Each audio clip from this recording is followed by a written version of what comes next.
Hello students of class 12। तो जैसा कि आप यहाँ वीडियो में देख रहे हैं, सबसे पहले हम विद्युत विभव के बारे में लिख रहे हैं, समझ रहे हैं। जैसा कि परिभाषा में आप देख रहे हैं, विद्युत विभव का सूत्र लिखा हुआ है एवं ये रिवीजन नोट्स के लिए मैं तैयार कर रहा हूँ। विद्युत विभव की जैसे परिभाषा अब बता रहा हूँ।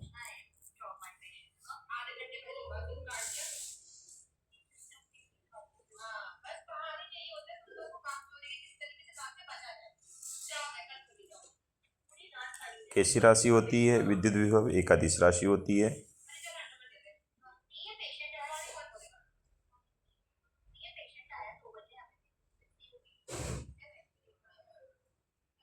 अब ऐसा ही हम कॉन्सेप्ट समझते हैं विभवांतर। इसको हम वोल्टेज भी कहते हैं बच्चों।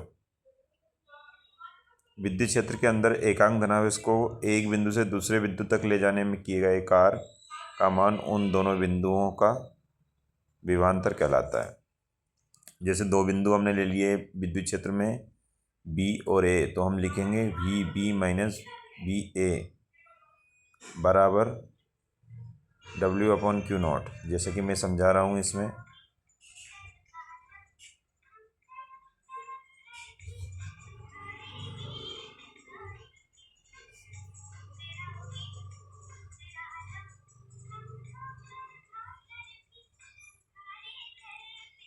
इनकी एसआई यूनिट और विमीय सूत्र दोनों का सेम ही रहेगा।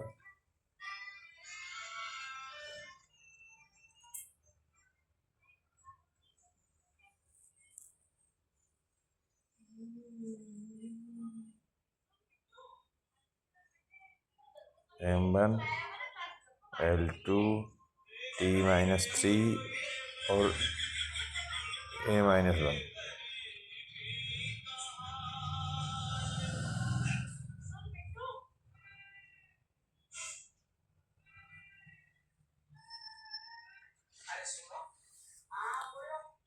इसके बाद में हम बिंदु आवेश के कारण किसी बिंदु पर विभव का सूत्र समझ रहे हैं,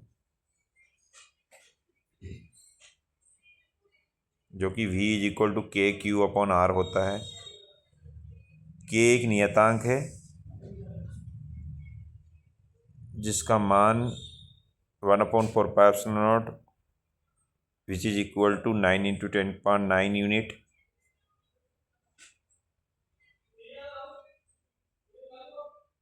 Now here we are seeing electric potential due to dipole on axial position and equatorial position. On axial position, V = Kp/r², and you have to write unit. This is what volt.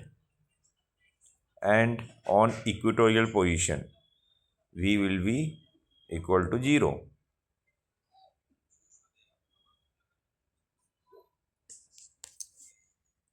So till this topic we discussed about potential. We have to write unit if we are having. Okay. Now we have next heading, electrical capacitance या विद्युत धारिता।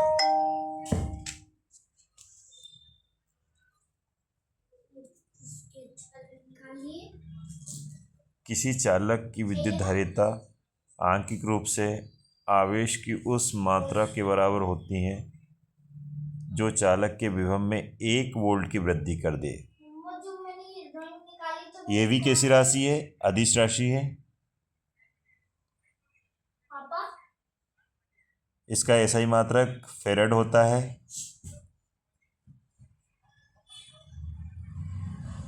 किंतु ये 1 फेरेड बहुत बड़ी राशि होती है, एक बहुत बड़ी यूनिट होती है। तो इसके लिए हम जो धारिता होती है संधारित्र की, वो माइक्रोफेरेड में, नैनो फेरेड में, पिको फेरेड में मेजर करते हैं। जैसा कि आप देख रहे हैं 1 microfarad is equal to 10⁻⁻6 farad, 1 nanofarad is equal to 10⁻⁹ farad and 1 picofarad is equal to 10⁻12 farad. Okay, चलिए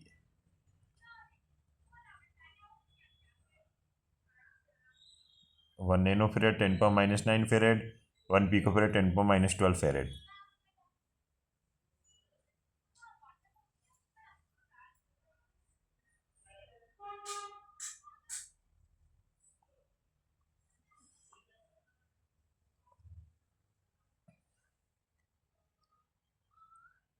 ये वॉइस का इशू आ रहा था इसलिए मैं वॉइस ओवर कर रहा हूँ, इसमें ऐड कर रहा हूँ।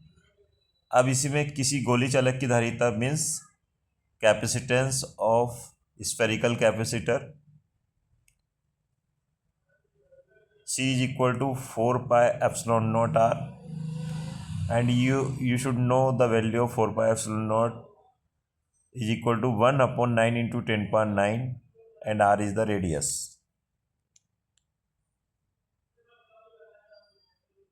Now what is capacitor, ये भी समझेंगे।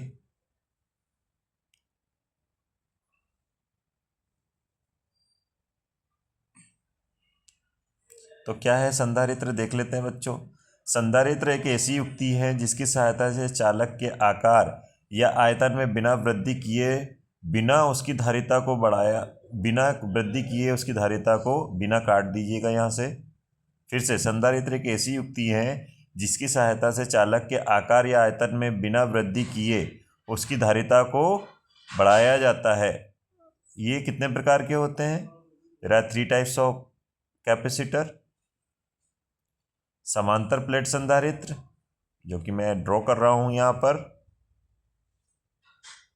2 प्लेट हमने समांतर ले ली हैं जिनका क्षेत्रफल हम सेम ले लेंगे और ये हम ग्राउंडिंग कर रहे हैं। एक को +Q आवेश दिया है और इंडक्शन मेथड से दूसरे पर -Q हो जाएगा। अब एक सर्कल गोला बनाया, सॉरी सर्कल नहीं है ये गोला है, मतलब स्फेयर है। जैसा हमने इस पर +Q आवेश दिया है, अंदर साइड माइनस हो जाएगा और जो प्लस वाला बचा हुआ है वो ग्राउंडिंग हो जाएगा। ऐसे ही हम किसका बना लेंगे? बेलनाकार संधारित्र का बना लेंगे। इसी टाइप से बना लेंगे जैसा कि सर बता रहे हैं, इट मीन्स मैं बता रहा हूँ।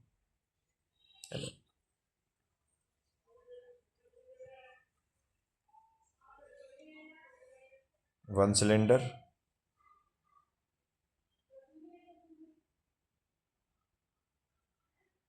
And second cylinder.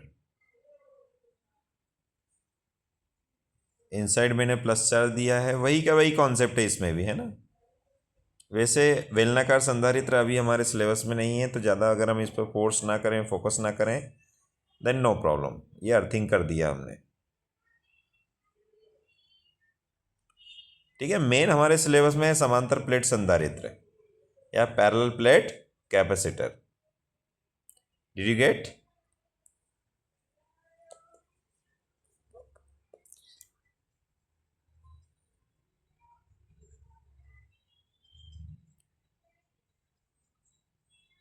Now in next slide we are having समांतर प्लेट संधारित्र की धारिता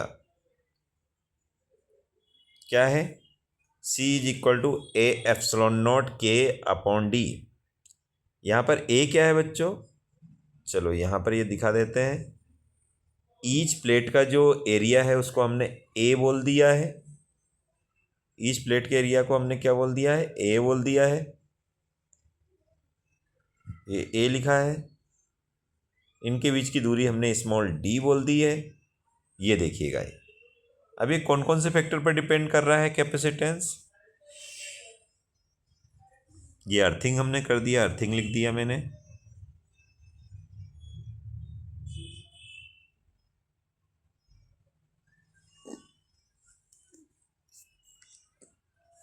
जैसे कि आप देख रहे हैं, जो नहीं आता है वो आप कमेंट बॉक्स में भी पूछ लीजिएगा, तो मैं कमेंट बॉक्स में भी आंसर दे दूंगा।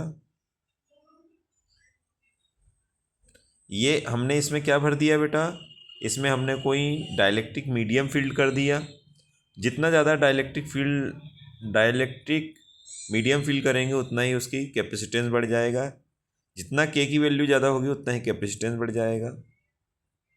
तो इन फैक्टर्स पर डिपेंड करता है। सी डायरेक्टली प्रोपोर्शनल टू होता है एरिया का, सी डायरेक्टली प्रोपोर्शनल होता है के का, और इन्वर्सली प्रोपोर्शनल होता है डी का।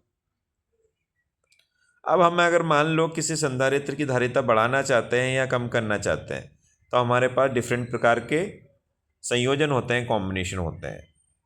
तो यहाँ पर हम श्रेणी संयोजन और समांतर क्रम संयोजन पढ़ेंगे। किसका? संधारित्रों का। समांतर क्रम में हम ऐसे जोड़ते हैं, इसको पार्श्व क्रम भी बोलते हैं संधारित्रों का।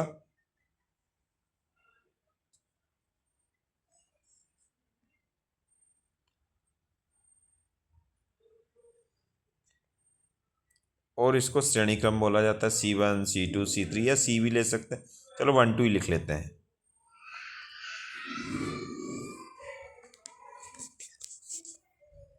इसमें भी C1 C2 C3 लिखेंगे बच्चों। ये C3 हो गया, ये C2 हो गया, और ये C1 है ना, वो ऊपर वाला C1 है, थोड़ा सा करेक्ट कर लीजिएगा उसको। ये सोर्स से हमने क्या किया, तो चार्ज दिया।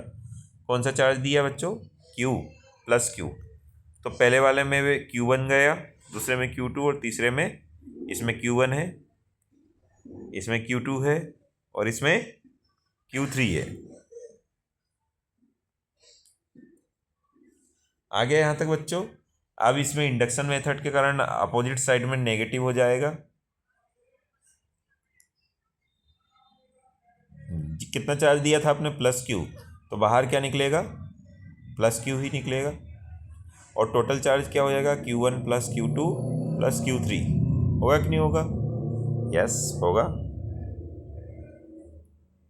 अब जब समांतर क्रम हम करते हैं तो हमें ये मिल जाता है तुल्यता धारिता, तुल्य धारिता, ये तुल्यता धारिता equivalent C1 plus C2 plus C3। Simple हम एडिशन कर देते हैं। कौन से संयोजन में बच्चों? समांतर क्रम संयोजन। किसका? संधारित्रों का।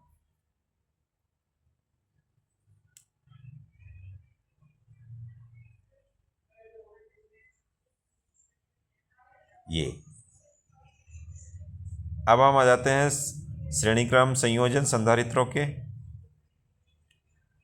इसका हमारा फॉर्मूला 1 तुल्यता धारिता 1 is equal to 1/C1 plus 1/C2 plus 1/C3 लिखते हैं हम इसको।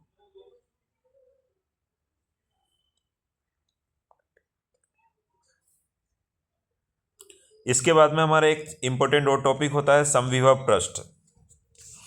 समविभव पृष्ठ क्या होता है बच्चों? ये पढ़ लेते हैं। एक इम्पोर्टेंट टॉपिक है, ये जनरली हमारे CBSE बोर्ड में पूछा जाता है, इंग्लिश मीडियम और हिंदी मीडियम में भी। तो क्या है, एक बार परिभाषा पढ़ लेते हैं। समविभव पृष्ठ किसी वैद्युत क्षेत्र में स्थित वह पृष्ठ है जिसके प्रत्येक बिंदु पर विभव क्या हो? समान हो। ये बिंदु, ये बिंदु, ये बिंदु, ये बिंदु, है ना, क्योंकि यहाँ से यहाँ तक की सबकी दूरी क्या है? सेम है। तो ये एक मेरा समविभव पृष्ठ है। ये मेरा दूसरा समविभव पृष्ठ है। ये देखो, ये दूरी, ये दूरी, ये सब सेम होगी, तो ये मेरा सेकंड समविभव पृष्ठ होगा। और ये तीसरा समविभव पृष्ठ होगा। ये किसी यूनिफॉर्म इलेक्ट्रिक फील्ड के लिए है बच्चों, है ना। सारे कैसे समविभव पृष्ठ है? प्लेन है। ये विद्युत क्षेत्र की रेखाएं निकल रही, मतलब इलेक्ट्रिक फील्ड लाइंस निकल रही है आउटसाइड। आ रहा है समझ में कुछ? And these are what? Plane equipotential surface. चलो अब प्रॉपर्टीज, गुणधर्म को देख लेते हैं। दो समविभव पृष्ठ एक दूसरे को कभी नहीं काटते हैं। पहला, क्या नहीं करते हैं? दो समविभव पृष्ठ एक दूसरे को कभी नहीं काटते हैं।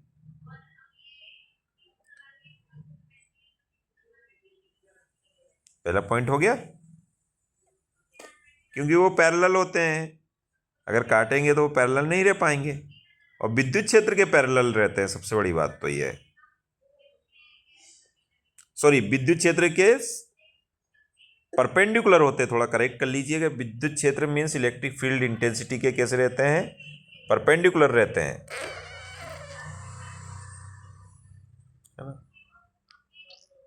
ऐसे ही अन्य पॉइंट भी देख सकते हैं हम।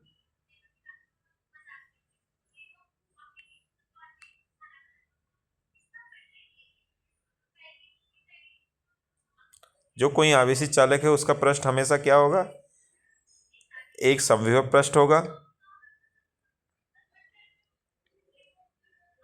समविभव पृष्ठ तलीय हो सकता है, ठोस हो आदि हो सकता है, परंतु केवल एक बिंदु नहीं हो सकता। एक बिंदु पूरा समविभव पृष्ठ नहीं होगा, पूरे क्षेत्र में फैला होना चाहिए।